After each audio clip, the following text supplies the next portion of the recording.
Tired of visitors getting lost on your Wix website? I'm going to show you how to implement tags on your Wix website and boost your search functionality in under 90 seconds. First, from your Wix dashboard, navigate to the Marketing and SEO tab on the left-hand side. Next, locate and click on SEO Tools. This area provides you with all the necessary options you need to improve your website's SEO. Now, look for a feature related to structured data markup or something similar. The exact name may vary slightly. Click on it. You'll now see a list of your website pages. Select the specific page you want to add tags to.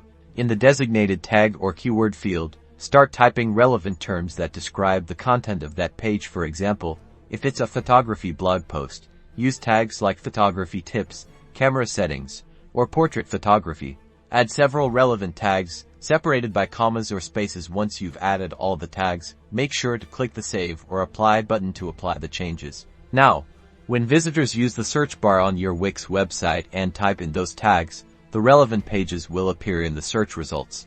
Repeat this process for all your important pages, adding relevant tags to each one. This makes it much easier for your visitors to find exactly what they're looking for. That's it. Now you know how to make tags for search in Wix to help visitors find what they are looking for and enhance their overall experience.